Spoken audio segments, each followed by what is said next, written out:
اور اور تہذیب اور روایتیں کی اہمیت نہیں رکھتے ہیں سماجی طور پر, اجتماعی طور پر. سو میں اس سماج میں بڑا ہوتا گیا. میرے سارے دوست احباب گورے تھے.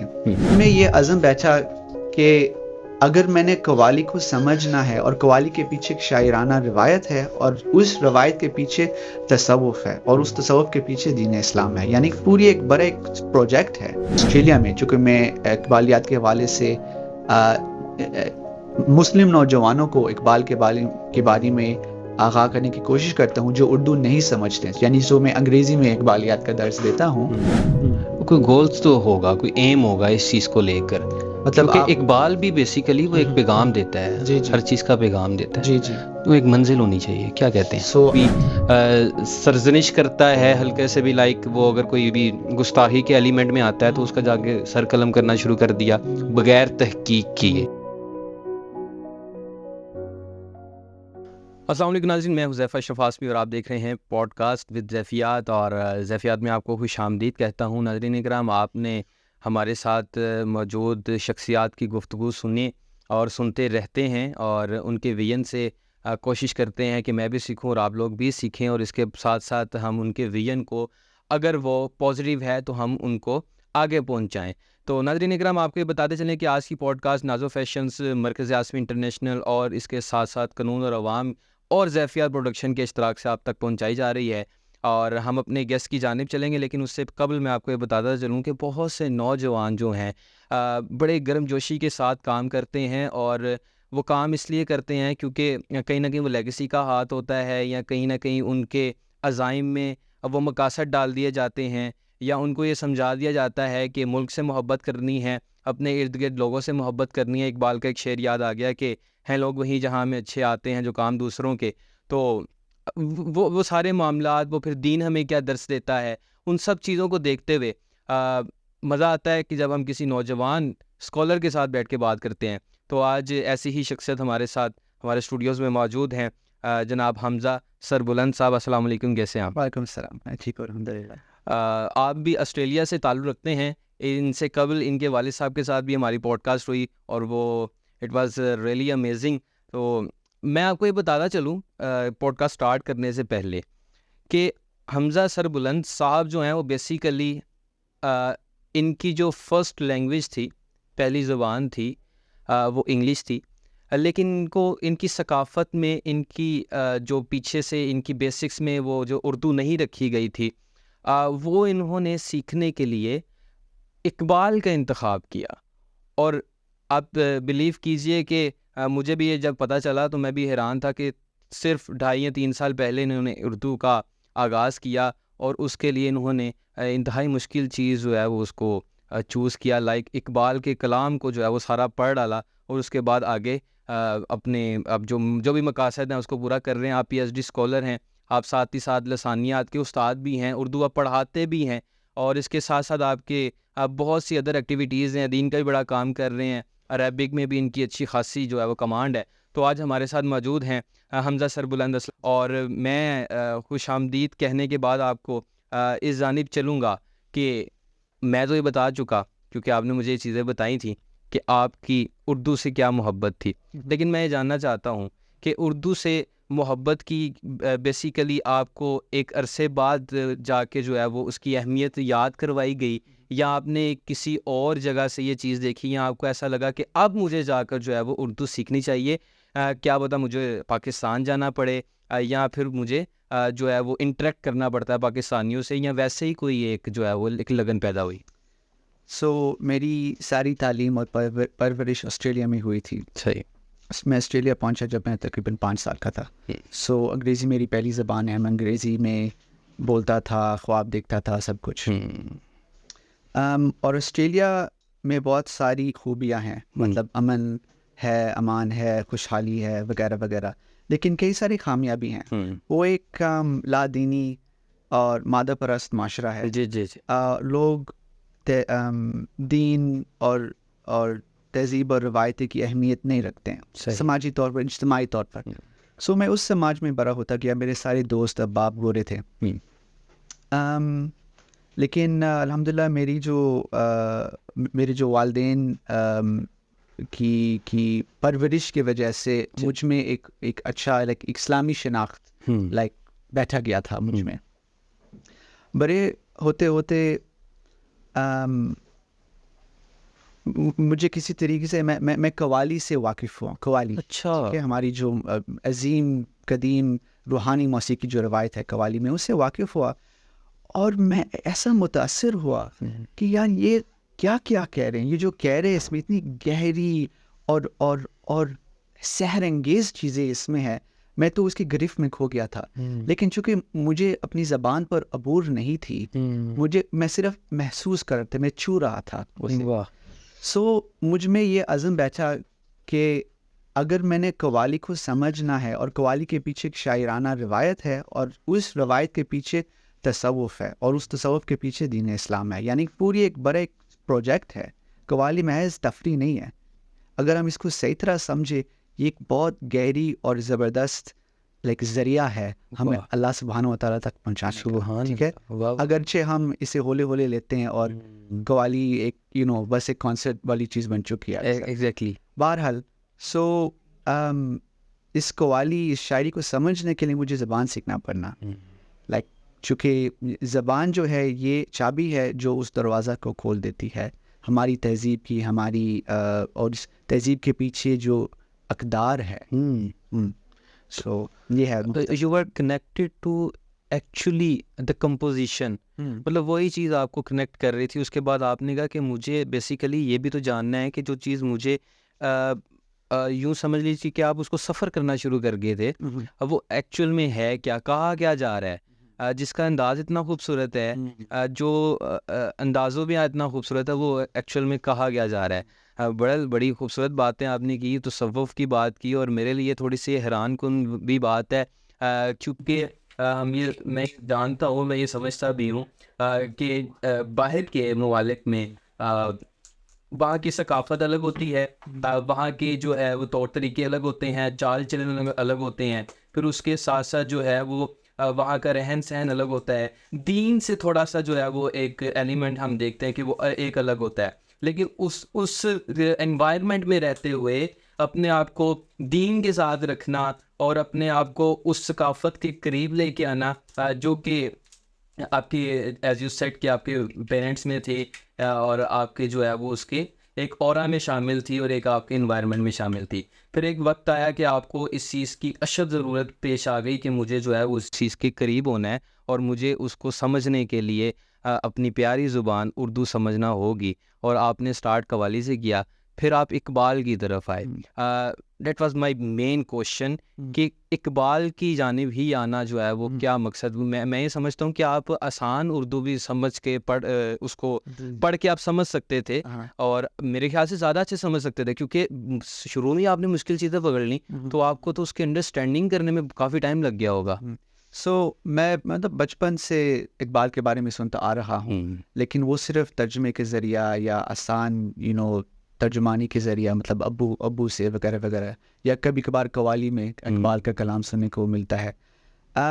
سوچا کہ اصل میں علامہ اقبال یہ محض پاکستان کا قومی شاعر نہیں تھے، رائٹ. یہ ایک عالم اسلام کی 20ویں صدی میں سب سے اہم شخصیتوں میں سے ہے. ان کی بین الاقوامی اہمیت ہے، اور ان کا پیام صرف مطلب شاہین بننے کا نہیں ہے، یہ اہم اس کا ایک پہلو ہے، لیکن اتنا جامع پیغام ہے اس کا، ان کا معذرت کہ اگر ہم اس کو صحیح طرح سمجھے یہ واقعی ایک انقلابی پیغام ہے. سو جب بھی میں علامہ اقبال کا پیغام پہنچانے کی کوشش کرتا ہوں آسٹریلیا میں، چونکہ میں اقبالیات کے حوالے سے مسلم نوجوانوں کو اقبال کے بارے میں آغاز کرنے کی کوشش کرتا ہوں جو اردو نہیں سمجھتے ہیں، یعنی میں انگریزی میں اقبالیات کا درس دیتا ہوں. میں ہمیشہ اس سے شروع کرتا ہوں کہ یہ 20ویں صدی کی اہم ترین مسلم شخصیتوں میں سے تھے، اور ان کی اہمیت ایران میں، وسطی ایشیا میں، عرب ممالک میں، حتیٰ کہ انڈونیشیا اور ملیشیا میں بھی ان کی اہمیت محسوس کی جا سکتی ہے. بہت بڑے شخصیت ہے، ہمیں فخر محسوس کرنا چاہیے کہ وہ ہم سے ہیں، لیکن ہم نے ان کا پیغام پر بھی عمل کرنا تو ہوگا، ہے نا. بالکل. میں نے 18 مہینہ کے اندر میں نے اقبال کی تمام اردو شاعری پڑھی تھی. یعنی آہستہ آہستہ روزانہ ایک غزل پڑھ کے، ایک نظم پڑھ کے، اور بڑی غور و فکر سے اور جب بھی کوئی لفظ سمجھ میں نہیں آتا تھا میں اس کے نیچے ایک لکیر ڈالتا تھا اور پھر تلاش کرتا تھا. اور شروع میں بہت ہی مشکل تھا، یعنی ہر لفظ کے نیچے میں لکیر ڈالتا تھا. ظاہر سی بات 100 سال پرانا ان کا انداز و بیان ہے.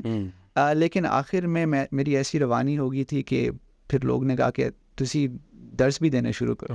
چلو ٹھیک ہے. اچھا آپ پنجابی بھی بول رہے تھے؟ سو آج کل ایک سال سے یا کئی مہینوں سے میں نے یہ بھی فیصلہ لیا کہ مجھے اپنی پنجابی پر بھی زور و فکر کرنا چاہیے. تو آج کل میں اپنی پنجابی بہتر کرنے کی کوشش وچ ہاں. انشاءاللہ وہ کام بھی ہوئے گا انشاءاللہ تعالی. کیونکہ میں یہ کہنا چاہتا ہوں کہ پنجابی بھی اہم ہے، اردو بھی اہم ہے، پنجابی بھی اہم ہے. پنجابی میری مادری زبان ہے یعنی والدین کے طور سے، اور یہ ایک ایسی زبان ہے جس کا سب سے بڑا اور سب سے پہلا حق ہے مجھ پر. سو عربی، فارسی، انگریزی، عربی، اردو چلو سب اچھے ہیں، لیکن مجھے پنجابی بھی جاننا چاہیے. اچھا beside this actually to learn the Urdu language آپ نے اقبال سے کیا کیا سیکھا؟ میں نے اقبال سے ایک فخر سیکھا اپنی تہذیب میں. میں نے اقبال سے اپنی شناخت میں ایک فخر سیکھا کہ ہم بحیثیت مسلمان ہم ہے کیا، اور اسلام ہے کیا. اسلام محض ایک مطلب مذہب نہیں ہے، لیکن یہ ایک انقلابی ایک ذریعہ ہے ہم کو اللہ سبحانہ و تعالیٰ سے جڑنے کا، اجتماعی سطح پر اور انفرادی سطح پر. میں نے اقبال سے یہ سیکھا کہ میں کون ہوں اور میں اس دنیا میں کس مقصد کے لیے آیا ہوں. پیسے جمع کرنے کے لیے نہیں، شہرت حاصل کرنے کے لیے نہیں، اللہ سے اللہ کو پہچاننے کے لیے آیا ہوں. سو میں نے یہ اقبال کے ذریعہ سیکھا. صحیح. تو اقبال کو جب آپ اسٹڈی کر رہے تھے تو آپ نے کسی استاد سے بھی رہنمائی لی؟ میرے کوئی براہ راست اساتذہ نہیں ہے، لیکن ایک احمد جاوید صاحب ہے جو لاہور کے رہنے والے، ہم پاکستان کے سینئر دانشوروں میں سے ہے، اور میں ان کے اردو محاضرے سنتا ہوں. اور میں کہہ سکتا ہوں کہ احمد جاوید صاحب نے مجھے صحیح اردو بولنے کی جرأت دی. یعنی کہ چونکہ ہم نے یہ قبول کیا ہے کہ مطلب ہم اپنی اردو میں بہت ساری انگریزی شامل کر لیتے ہیں سہولت کے طور پر، اور ویسے ایک عادت بن چکی ہے. لیکن احمد جاوید صاحب نے مجھے یہ سکھایا کہ اردو ایک کامل، پختہ اور قابل زبان ہے جو ہر مقصد کے لیے قابل ہے یا قابل کیا جا سکتی ہے. صحیح. سو میں ان کے لیکچر سنتا ہوں، وہ ماہر اقبالیات ہے، اور ہاں وہ میرے استاد ہے ایک لحاظ سے. زبردست. اچھا کیا آپ کو یہ چیزیں زیادہ اس لیے بھی ریلیٹ کیں کیونکہ آپ جس انوائرمنٹ میں رہ رہے تھے وہ بالکل یہ پاکستانی اور ہمارے مسلم ایکچولی میں اس سے تھوڑا سا ہٹ کے ہے، تو آپ اس کو دیکھتے ہوئے بھی جو ہے وہ اس کو تھوڑا سا ریلیٹ کر پا رہے تھے کہ اس میں ڈفرینشیٹ جو میں چیزوں کو کر رہا ہوں وہ بیسیکلی آپ کو ایک الگ چیز میں ملے. سو میں وہاں کے پلے بڑے ہوں، لیکن ہم پاکستان آتے رہتے تھے. سو زندگی بھر میں یہ تقابلی جائزہ کرتا آ رہا ہوں، پاکستان کا معاشرہ، آسٹریلیا کا معاشرہ، پاکستان کی عوام کی جو سوچ و ذہنیت اور آسٹریلیا میں، اور دونوں میں خوبیاں خامیاں ہیں. لیکن اگر ہم جد پہ پہنچے، بات تہذیب کی ہے کہ تہذیب ایک معاشرہ کی جان ہے ہم کہہ سکتے ہیں، اور تہذیب کے پیچھے کچھ اقدار ہوتے ہیں یا کچھ وجودیاتی فریضے ہوتے ہیں، یعنی ایگزسٹینشل سپوزیشنز ہوتے ہیں. سو آسٹریلیا ایک لادینی معاشرہ ہے جس نے مذہب کو باہر پھینکا ہے، ایک لحاظ سے مذہب کی اہمیت بالکل ختم کر دی ہے. سو میں وہاں کبھی راس نہیں آیا، نہ میں وہاں راس ہوں. I don't really fit in there. یہاں آ کے بظاہر میں راس آتا ہوں، لیکن پھر یہاں اتنے ساری خامیاں ہیں، اور ہم نے دین کو بھی ایک بڑی عجیب سی کھوکھلی طریقے سے سمجھا ہے کہ کبھی کبھار مایوسی یہاں بھی محسوس ہوتی ہے، یا اکثر مایوسی محسوس ہوتی ہے، لیکن میں شکر گزار ہوں کہ مجھے ایک پرسپیکٹیو ملا ہے کہ میں نہ وہاں کا ہوں نہ یہاں کا ہوں، کہیں بیچ میں کہیں پھنسا ہوا ہوں، اور ہم دونوں جگہ کی خوبیاں مل کے کچھ ایک نئی چیز شاید بنا سکتی ہیں. یہ میرا آئی گیس زندگی کا یہ میرے مائنڈ سیٹ ہے ایک لحاظ سے. دیر شوڈ بی این گول، کوئی گولس تو ہوگا، کوئی ایم ہوگا اس چیز کو لے کر. مطلب اقبال بھی بیسیکلی وہ ایک پیغام دیتا ہے، ہر چیز کا پیغام دیتا ہے. جی جی، تو ایک منزل ہونی چاہیے، کیا کہتے ہیں؟ سو آپ کس اعتبار سے پوچھ رہے ہیں منزل کی؟ میں آپ کی بات کو اگر میں یوں سمجھاؤں، اگر میں غلط نہیں سمجھا، کہ آپ کہہ رہے ہیں میں کہیں پر بیچ میں پھنسا ہوا ہوں، لائک میں یہاں پہ بھی فٹ نہیں ہوں، میں یہاں پہ بھی فٹ نہیں ہوں. جی جی، as you not were fit there or either not here. تو اور پھر اس کے بعد آپ سمجھ رہے ہیں کہ مجھے ایک پرسپیکٹیو مل گیا، لائک میں بیچ میں کہیں پہ پھنس گیا. لیکن آپ چاہ کیا رہے ہیں basically?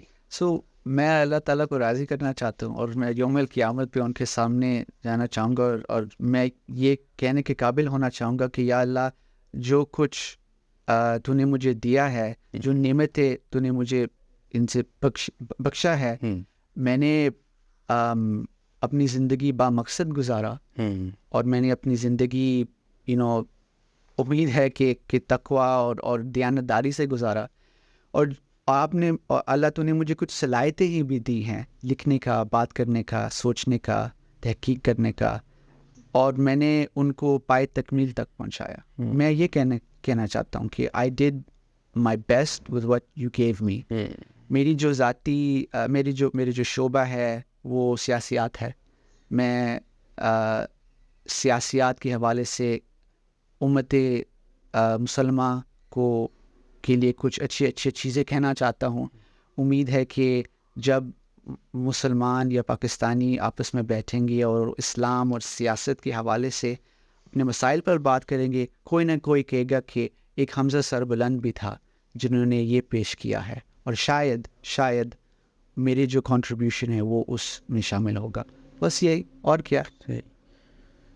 So are you going to write a book as your father did? سو میں پی ایچ ڈی کر رہا ہوں. شاید وہ اس پی ایچ ڈی جو مغل تاریخ اور مغل تاریخ پہ جی مغل تاریخ اور مغل میں جو سیاسی سوچ اور نظام تھا، شاید وہ کتاب کی صورت میں تبدیل ہو جائے گی. Okay sir, why you choose this topic? سو بہت ایک پیچیدہ سوال ہے، لیکن میں اس کا ایک پہلو اٹھاتا ہوں کہ مغل دور برِ صغیر میں ایک سنہری دور تھا، رائٹ، جہاں اور سب سے خوشحال دور تھا، اور ایک ایسا معاشرہ تھا جہاں ہر قسم کے لوگ، ہر عقیدت کے لوگ، ہر رنگ اور نسب اور زبان کے لوگ آپس میں رہتے تھے ایک سماج میں، اور ہم اس سے بہت کچھ سیکھ سکتے ہیں. اور وہ مغل جو تھے وہ مسلمان بھی تھے، وہ خود کو مسلمان کہلاتے تھے، اور سو انہوں نے پھر اکٹھے رہنے کے حوالے سے انہوں نے کیسے سوچا، اختلافات، اعتراضات، ڈفرینسز سنبھالنے کے اعتبار سے انہوں نے کیسے سوچا. ہم اس سے کیا سیکھ سکتے ہیں؟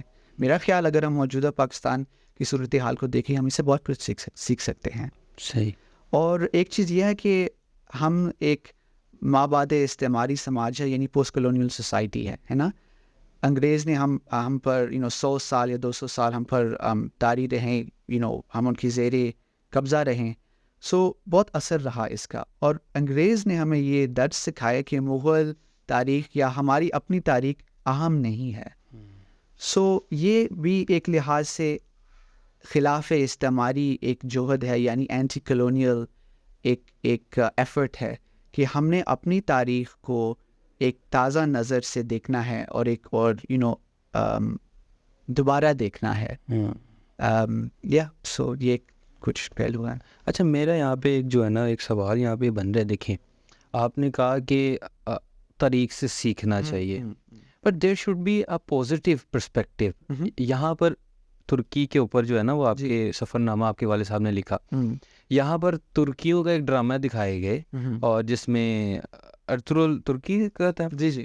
تو اس سے لوگوں نے کیا سیکھ لیا؟ مجھے نہیں سمجھ آ رہی. اس سے لوگوں نے جہاد سیکھا، اور اس کے بعد جو ہے وہ لوگوں نے کیا کیا کہ اگر کوئی ہلکی سی بھی سرزنش کرتا ہے ہلکے سے بھی، لائک وہ اگر کوئی بھی گستاخی کے ایلیمنٹ میں آتا ہے تو اس کا جا کے سر قلم کرنا شروع کر دیا بغیر تحقیق کیے.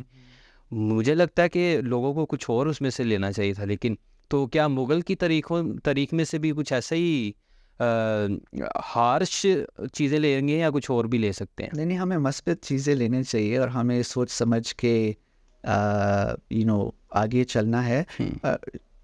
چلو شاید ارطغرل کے حوالے سے کچھ خامیاں نظر آتی ہیں، لیکن ایک خوبی جو میں ہمیشہ دہراتا ہوں لوگوں کے سامنے وہ یہ ہے کہ ارطغرل نے ہمیں اپنی تاریخ پر فخر محسوس کرنے سکھایا.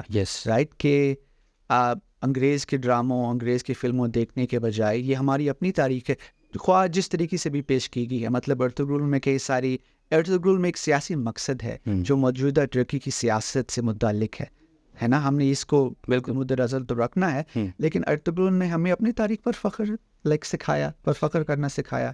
اور اگر ہم اپنی تاریخ کو اپنے طور پر نہیں پیش کریں گے تو کوئی اور کرے گا. بالکل صحیح. محاورہ ہے کہ یار اردو میں نہیں آ رہے، لیکن یو کین ٹیل. ہاں یار انگریزی بھی نہیں آ رہے ہیں، لیکن اگر ہم اپنی کہانی نہیں پیش کریں گے تو کوئی اور کرے گا، ہے نا. سو ہم نے اس کا اونرشپ لینا ہے. ایک افسوس کی بات یہ ہے کہ چلو ترکیش تاریخ اچھی ہے لیکن ہماری اپنی تاریخ بھی ہے. میں چاہتا ہوں کہ ہمارے جو صاحب اقتدار اور صاحب تخلیقیت ہے جو ہماری فلم انڈسٹری میں ہے، ڈراموں میں ہے، وہ مغل تاریخ پر کچھ بنائیں. صحیح. مغل کے حوالے سے انڈیا میں کچھ چیزیں بنتے ہیں لیکن اس کا اپنا ایک ایجنڈا ہے، سیکولر یا لبرل ایجنڈا کے حساب سے یا جو بھی. لیکن ہمیں مغل تاریخ کو دوبارہ دیکھنا چاہیے اور اس سے لے کے ہم بہت کچھ بنا سکتے ہیں کلچر کے حوالے سے، ثقافت اور فلم اور ڈرامہ کے حوالے سے. ہمیں کرنا چاہیے، ہمیں اپنی تاریخ پر فخر کرنا چاہیے. جب بھی میں جاتا ہوں باہر کسی اسلامی عجائب گھر میں، اسلامی تہذیب و ثقافت کے عجائب گھر، مثلاً قطر میں ایک بہترین عجائب گھر ہے اسلامی تہذیب کے حوالے سے، سب سے ہی شاندار اور بہترین فن پارے اور عجوبے اور نوادرات مغل دور کے ہیں، اور میں اتنا فخر محسوس کرتا ہوں کہ یہ ہمارے ہیں. کیا بات ہے نا، ہمیں بھی فخر کرنا چاہیے. زبردست. اچھا، آپ کی عربک پہ بھی بڑی کمانڈ ہے جی، تو وہ کہاں سے شوق پیدا ہوا آپ کو؟ مجھے اسلامی تہذیب میں دلچسپی ہے، اور اسلامی تہذیب میں دو بڑی زبان ہیں، فارسی اور عربی، اور ان کو جاننا کم از کم پڑھنے کے حد تک صاحب علم کے لیے لازمی ہے. میں اردن رہا 1 سال کی شورِ اردن جو فلسطین کی جانب ہے، اور وہاں میں نے عربی زبان پڑھی تھی الحمدللہ، اور فارسی زبان بھی پڑھی تھی.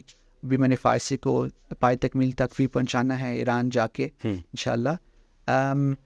اردو کے حوالے سے اچھی اردو بولنے اور سمجھنے کے لیے فارسی اور عربی کا علم کچھ درکار ہے. صحیح. بولنے کے حد تک نہیں لیکن سمجھنے کے حد تک.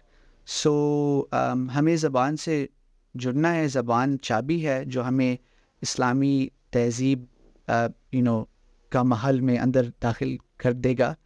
hope that was the right sentence. and یہ بہت ضروری ہے. زبان کا معیار بندی بھی بہت اہم ہے، یعنی ہم نے اچھے بولنا ہے. یقین مانیے کہ جب میں انگریزی بولتا ہوں میں بھی فصیح اور بلیغ الفاظ استعمال کرنے کی کوشش کرتا ہوں انگریزی بولتے ہوئے، اور لوگ میں انگریزی میں بھی مطلب وہاں بھی لوگ میرے مذاق اڑاتے ہیں جیسے یہاں بھی لوگ میرے مذاق اڑاتے ہیں، یار تمہاری اردو بہت بھاری ہے. کوئی بات نہیں، مجھے اچھا بولنے پہ فخر ہے. ظاہر سی بات ضروری نہیں ہے کہ ہر جگہ غالب جیسے بولیں، لیکن مخاطب کے حساب سے بولنا چاہیے. لیکن ہمیں زبان کا معیار طے کرنا ہے، چونکہ ہم ایسی ایک دنیا میں رہتی ہیں جہاں انگریزی زبان اور ثقافت غالب ہے، اور یہ غالب ہے. نیٹ فلکس، ہالی ووڈ، ہماری جو تعلیمی نظام یہ انگریزی زبان کو فروغ کرتی ہے. اور اگر ہم اردو کی دیکھ بھال و خیال نہیں کریں گے یہ مزید کمزور ہوتی جائے گی اور 1-2 نسلوں میں یہ ختم ہو جائے گی.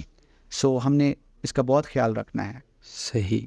نہیں، میں بڑا ایک اچھی فیلنگ ہے آپ کو سن کے کہ لائک دیکھیں لوگ بچپن سے اردو ادب بھی پڑھتے آ رہے ہیں باقاعدہ، اور لیکن ایک وقت ایسا آتا ہے کہ ان کو بھی ایسی اردو نہیں آتی ہے. لٹرلی میں یہ سچ کہہ رہا ہوں, کیونکہ میرا حلقہ احباب ایسا ہے اردو سے تعلق رکھنے والا, کیونکہ میں بھی رائٹر ہوں, تو میرا ان میں اٹھنا بیٹھنا ہے, تو وہ بھی ایسے الفاظ یوز نہیں کرتے ہیں, بلیو یو می.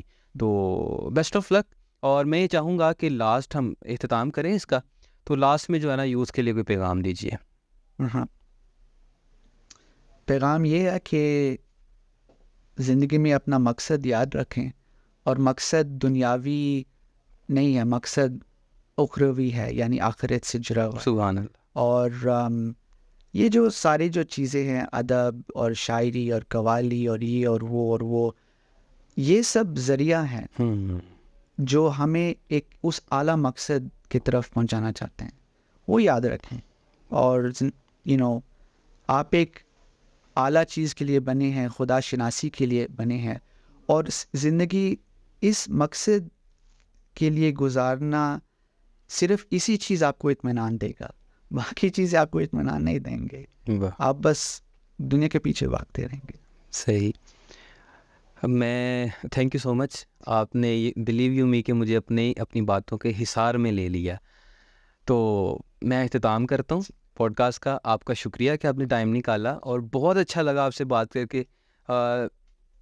دیکھیں, انسان کی شخصیت میں, انسان کی جبلت میں کہیں نہ کہیں جو ہے نا وہ جنون رکھا گیا ہے, جستجو رکھی گئی ہے.